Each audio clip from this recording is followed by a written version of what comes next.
guys, welcome back to our channel. This is Yvonne from Ginger Chick Rehab, and on our channel, along with my husband Chris, we do a thrifted find flips. We make items over and we get them ready to resell, and we share the process with you all. So in today's video, I was so excited when I'm going through Hobby Lobby.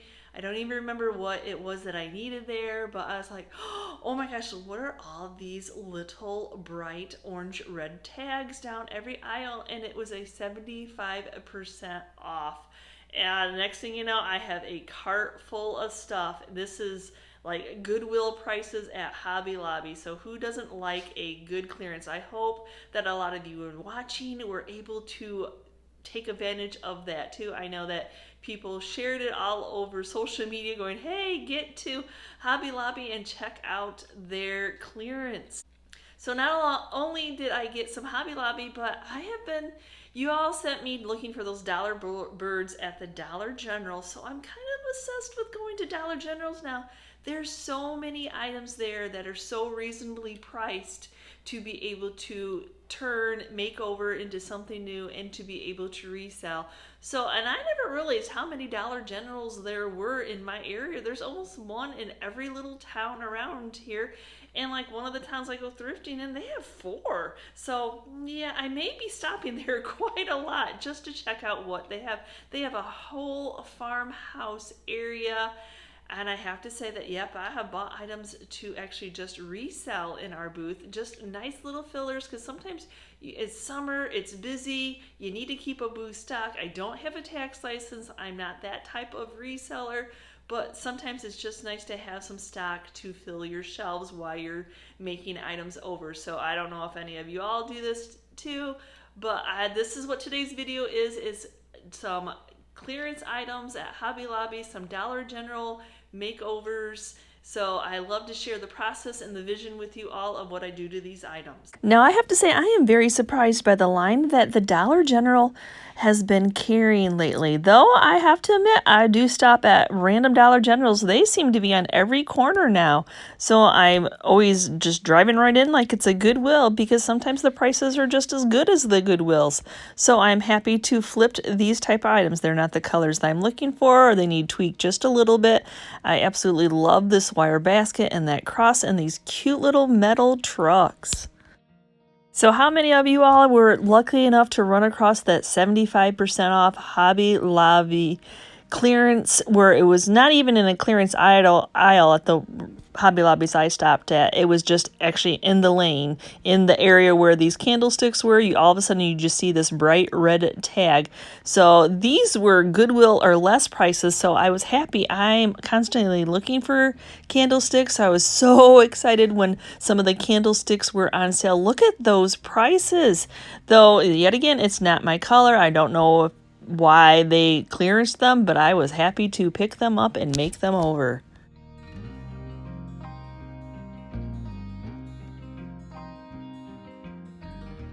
And a set of corbels and a shelf. Yes, please. Though I had to reach on the very top shelf on my tippy toes to get those corbels, but it was well worth it. So if I'm going to do a grouping, I'm going to throw a couple other items in. Those 2 black trays were a random sale at Michael's. I got them for $7 a piece. I thought that was a great price for those. And then these beautiful corbels as well. They were $10.09 for the set. I've never seen anything quite like them. They were absolutely beautiful. Now they are resin, but they are super heavy. So they're not a cement, but just a nice find. And then these corbels also were another Goodwill find, but I thought, while I'm doing corbels, I might as well throw those 2 sets in. And just look at that beautiful wood on these. Corbels are not something you normally come across in a thrift store. Now I did decide to go in on these wooden bowls. They're very rough in the texture, which makes for nice distressing, but not so nice to have to touch. So I'm just going to go in and sand what I feel is smooth enough.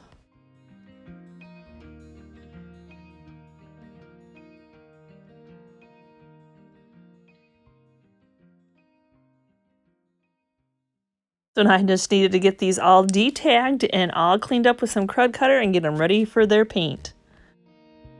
So I'm going to go ahead and start right off by, why have I never thought about spraying items like this? We had random boards in here from doing a piece of a small table. And I'm like, look, I can fit all these boards on the same time instead of doing one by one. Don't you always get surprised going, why didn't I do that before? But anyway, so I'm using some Rust-Oleum paint and primer in black to give them a nice base coat.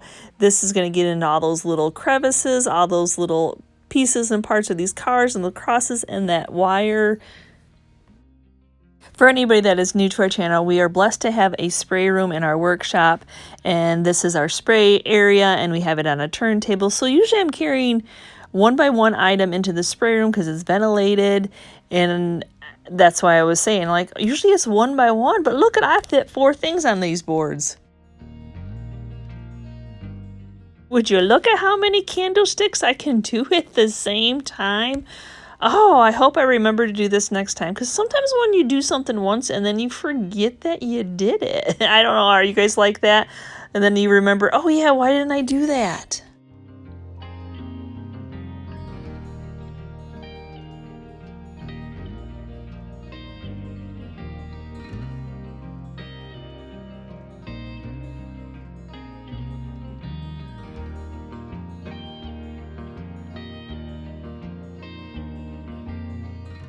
Then after the one side was dry, I could flip them over and do the other side, getting them all completely covered.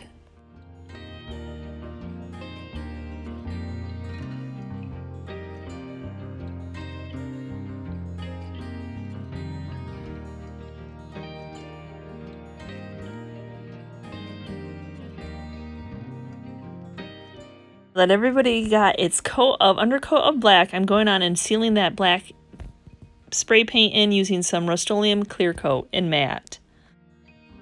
So I absolutely love the wood feature on this shelf. I love the little wooden knobs, but it's not the white it's kind of got a yellow tone to it. So I'm going to go ahead and remove all these knobs.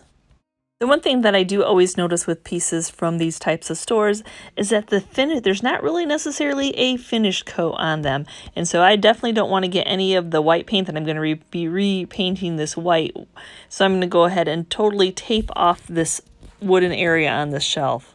So I'm going to be using the sprayer and using the Rust-Oleum chalk paint and the linen. So I'm just watering that chalk paint down, making sure that it's thin enough to come through the sprayer without clogging it up.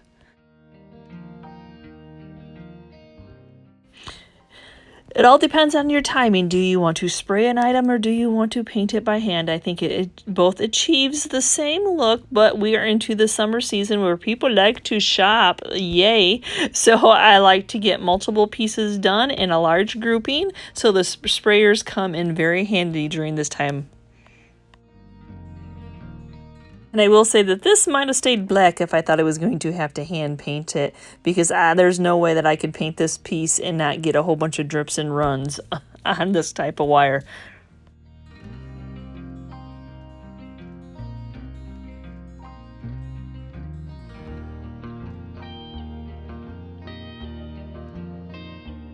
So did you all notice how fast I forgot to put those boards back up? Into the next day, I totally forgot that I had boards up and I was able to do multiple items at the same time.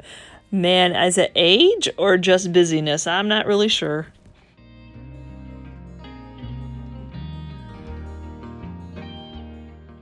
But it's okay. It is getting... Everything's getting painted. I'm probably getting more areas covered. I'm not sure, but whatever I did to the bottom, I now have to do to the top. These little trucks were a little bit hard to get into certain areas, but I'm going to be distressing them anyway. I just like them to look old and worn. So if I miss some areas, it's that imperfectly perfect. It doesn't always have to be perfect. It's a flipped item. So in the process of doing this flip, I ran across these set of 4 corbels. I know they're supposed to be for shelves, but I've actually done items like this and put some stenciling on it, and they have actually sold. I got the set of 4 of these for $5.09. So I'm skipping that black step. I hope I don't regret that, but I'm going to go ahead and just get them, I got them clean, detagged, and now I'm just getting them sprayed up.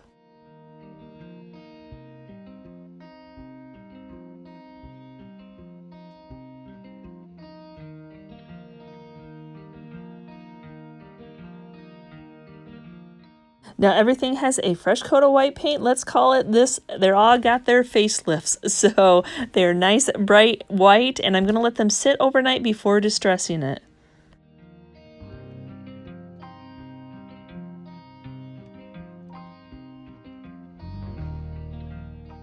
So since I use that Rust-Oleum chalk paint, I find the easiest for me is just some hot water and a rag to distress these pieces. So that's what I'm going to do, just like hit any of those edges, any of the areas I want them to distress. I have to be a little bit on the careful side that my rag doesn't lay where I don't want my rag to lay, because sometimes it'll take the paint off. But I do love how easily it distresses and how I can control it.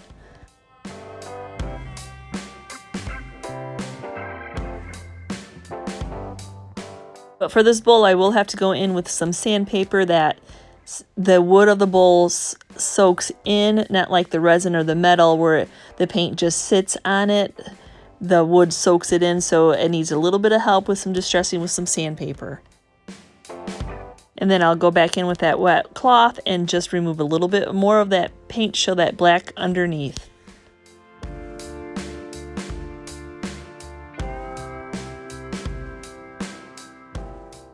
So I don't know, do you guys still like to distress? I still love to distress. I love bringing out all those details. Just some pieces have all these little details that you don't see. And when it comes to painting, you know, sometimes you drop it, you're running something into it, it gets marred up anyway. So it just adds more character if the piece is already distressed.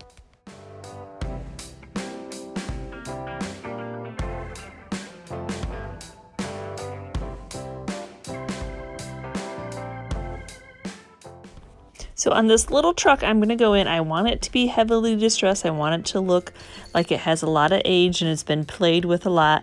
But as you see, I'm using a dry cloth to hold on to this because it is metal. There's nothing for that paint to soak into. And if my hands are wet, I'll be taking that Rust-Oleum paint right off. But it's okay. We all learn as we go. And I learned like, oh, don't touch your paint with wet hands, and then very gingerly go in where you want all your areas to be distressed. And I'm especially going to distress those tires so they show off a little bit more so they don't stay white. And on that hood, just have fun, just distress away.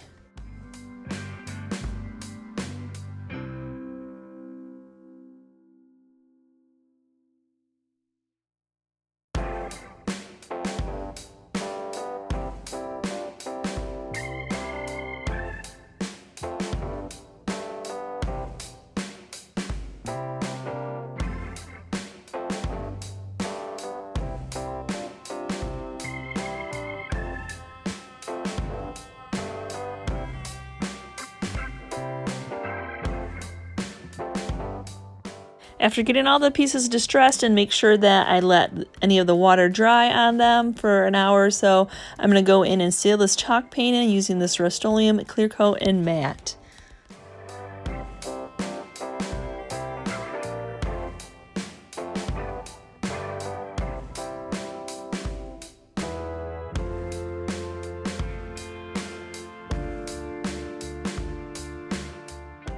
For the shelf, I'm going to go in and distress any of those edges, let some of that natural wood, I'm hoping there's some natural wood underneath there since it wasn't a piece that I started off painting. So I'm just going to make sure that it's nice and smooth and some of these edges are distressed a little bit so you can see some of that detail.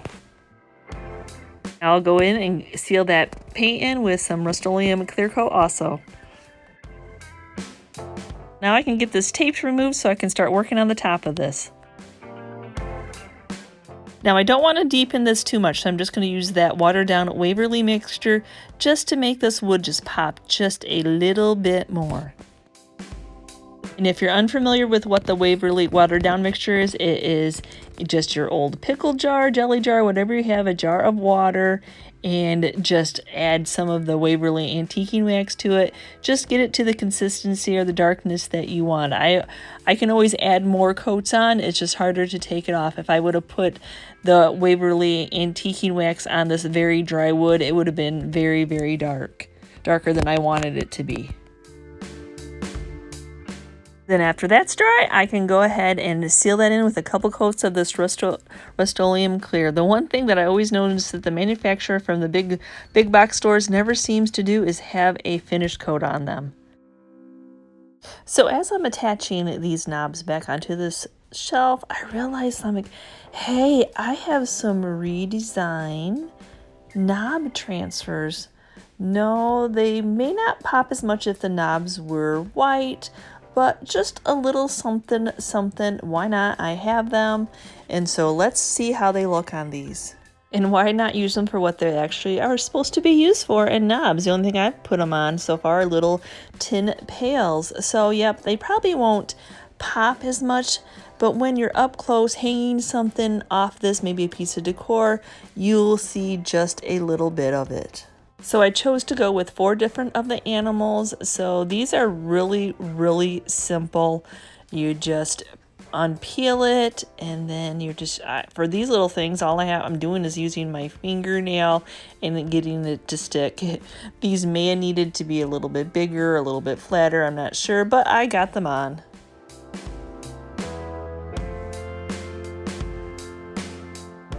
You can see it looks a little bit on the raised, but I'm not worried about that because I know I still have to clear coat them. Yeah, the black pops just enough to just give it a little bit of something. So I'm just going to seal these in using the same thing that I sealed the white in, the Rust-Oleum and clear matte. And then I did end up not just screwing those in, I did actually end up going back in and unscrewing them and re-gluing them before I sprayed it, because they kind of just spinned around, and maybe that's why it was on clearance. So I'm going to go ahead and do that same watered down Waverly wax mixture on these 2 corbels. Now I know they are 2 different species of wood, as you can tell, but they are similar in that they are cut to be the same. Why there are 2 different species, I don't know, but I was hoping that I could make them match a little bit more by mixing the 2 of these together. One does seem to be a little bit redder than the other. Whether it'll work or not, I'm going to end up white waxing them at the end, but couldn't hurt to try. But I absolutely loved wood. I love wood features, so these were already beautiful. I did not have the heart to paint these. Some of these detailed areas were hard to get into with just the piece of cloth, so I went in with a little bit of a paintbrush and kind of just let it soak right in, and then had that dry cloth to soak any of it off. So my thought process was, if I could wet down this other one that was already a tad bit darker, maybe I could get them to look a little bit more similar. I can't really say that it helped, but at least I gave it a try. Now after that antiquing watered down mixture dried, I'm going in with the Waverly in the white wax, and I'm just going to be applying it with a waxing brush, trying to get into all those little detail areas to make them pop. I'm going to take a dry cloth and go ahead and rub all that extra off, just letting it hit all that detail. Can you just see that detail popping now?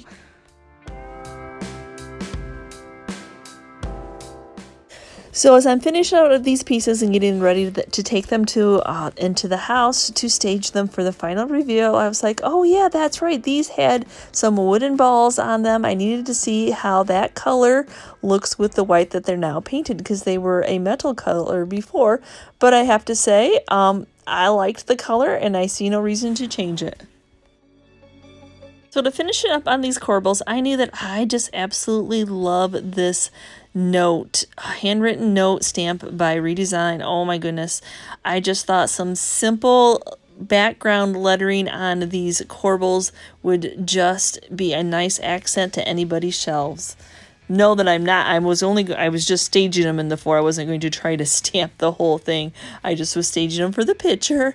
If that stamp would have been big enough, maybe. But so I'm just picking out one of the areas on the stamp that I like, and I'm going to actually do the same on all 4 of these corbels, both sides.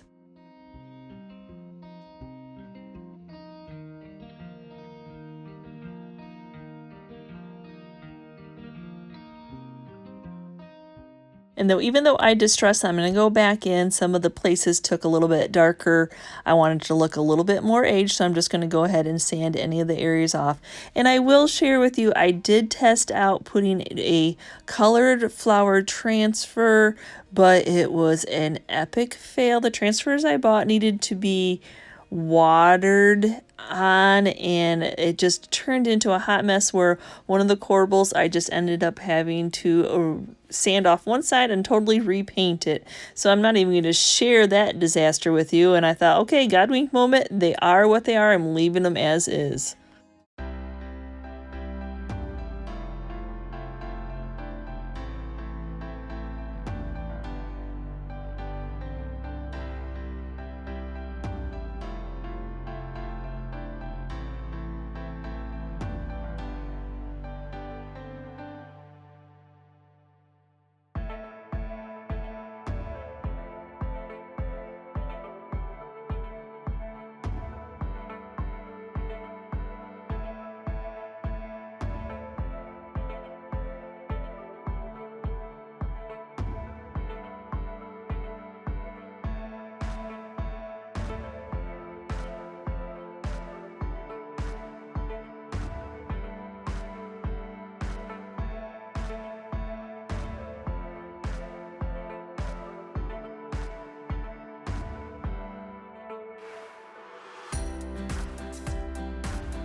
So I thank you so much for watching today's video, and have I inspired you in any way? I know these are not thrift store finds, but hey, clearance items at a store that you can envision into making over, fixing, making into something else, it's the same. If it's the cost is reasonable, if you envision it into anything, it is just a wonderful, relaxing. Do y'all find I love DIYing, I love crafting. It is my sanctuary, I guess, just using my imagination to create and I am just blessed to be able to share it with all of you. So I thank you for watching today's video, and as always, thank you for being part of our YouTube family. And if you're new to our channel and you enjoy this kind of content, please hit that subscription button along with the notification bell, and we'll see you next time, guys. Bye.